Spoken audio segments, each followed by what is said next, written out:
Next on Worcester News tonight, a local animal shelter is on the front lines of an international effort to save dogs from becoming food. Plus, Worcester Magazine hands out some hardware at the Best of Worcester Awards.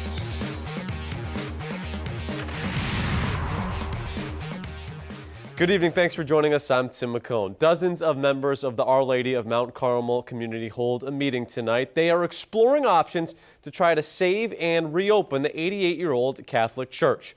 Among the ideas tonight, the group discussed setting up a nonprofit to raise money and find legal ways to keep the church running. The church closed more than a week ago amid safety and structural concerns at the church. Parishioners say they are petitioning the Diocese of Worcester as well as Pope Francis for help. Deliver. So you have another question. The committee's going, and you've got to raise some money to do certain things. All right. We're all in it together. I mean, we are Catholics. We want to work with the bishop. My personal feeling is the parishioners were never given that chance. We were just told to give money, and then the next thing I knew, there was a transition committee. There was a meeting with both Our Lady of Loretto and Our Lady of Mount Carmel parishioners, and it was a transition committee, and all of the Mount Carmel people are saying, what are we transitioning to? We didn't know the church was going to be closed. The group is planning another prayer vigil outside the church for Sunday morning at 10 a.m. A man is arrested in Auburn for his fourth OUI offense Monday after officers find him passed out behind the wheel of his car. Auburn police say another driver first contacted Worcester police saying the car was bouncing off of curbs and that it was being driven erratically. Auburn police used the information and were able to locate the vehicle. They arrested 43-year-old David Heck for OUI. In Brookfield, where firefighters battle a 3-alarm fire Monday afternoon, the flames were doing significant damage to an older home in the small town. Brookfield's fire chief tells us he discovered heavy smoke and flames coming from the home's second floor. The homeowners were able to make it out okay, and there were no injuries, but departments from 6 other towns responded to help fight the fire. There's no estimate as to how much damage was done. We had heavy smoke in the building, and through a ceiling. It's a very old house. There's like an old heat register in the ceiling in the kitchen area. Looked up through there, and there was a lot of fire on the second floor. The chief says the home is not livable at this time. A police officer is hurt at a construction site in Milford Monday afternoon. Authorities say Officer Nathan Hathaway was working a detail at the site on Water Street when a bobcat pivoted and the bucket hit him in the head. Hathaway was rushed to a nearby hospital with serious head injuries. He's expected to be okay. Officials are still investigating, but at this time, no charges have been filed. Well, later this week, state lawmakers will discuss amending current laws to include the transgender community. The issue of transgender rights has led to federal action in North Carolina, controversy Massachusetts hopes to avoid. Artie Madison has the details. As a transgender woman, Connie Englert hopes new legislation will make it easier for people like her to use public facilities. And certainly goes a lot more beyond bathrooms. It's a matter of universal access, and we're really asking for nothing more than what anybody else has. It's just really that simple. Later this week, the state Senate will look at a bill. It would increase protections for the transgender community. The issue has made national news because of a controversial law in North Carolina over what public bathroom a transgender person can use. The Massachusetts bill seeks to avoid that part of the issue. The bill would allow individuals who identify as transgender to utilize the bathroom of the sex that they identify with.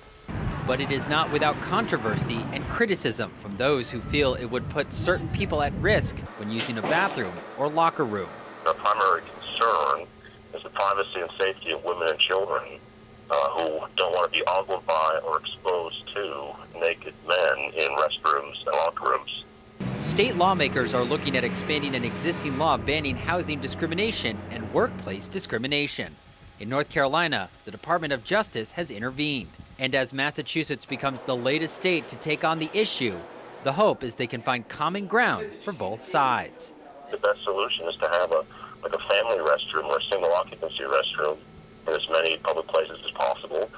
Massachusetts has had a long track record of civil rights and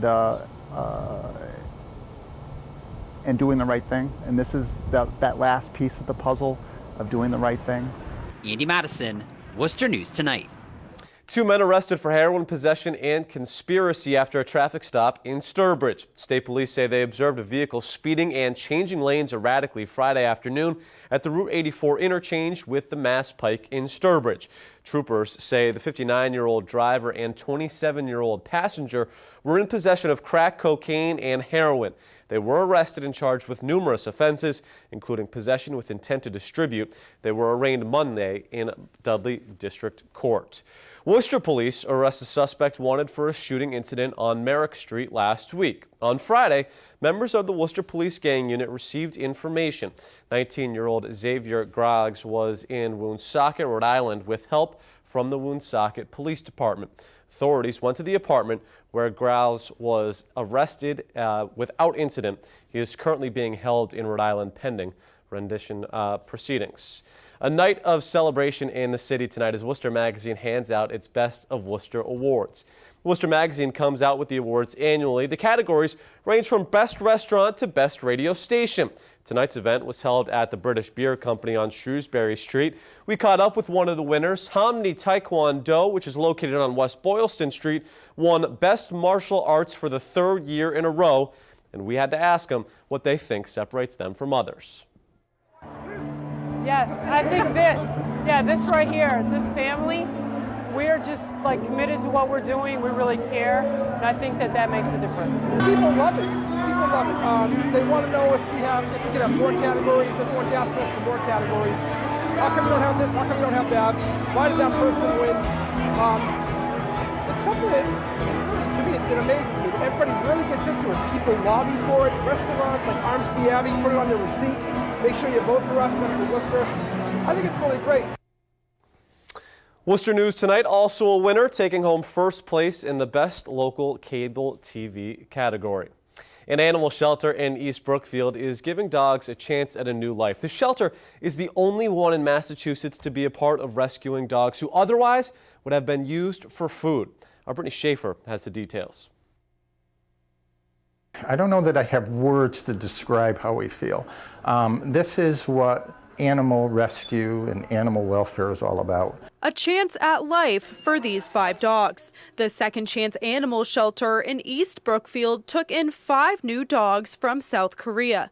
They were among 250 dogs rescued by the Humane Society International from a dog meat farm. It's an eye-opener for people to know what is going on, not just in this area, in this state, in this country, but in the world. That there is a big issue going on, and it takes a lot of hands to solve these issues. In South Korea, the dogs were kept in cages. The animals are 1 to 3 years old. Second Chance says they need to adapt to better conditions. They've never had human contact. They didn't have human touch.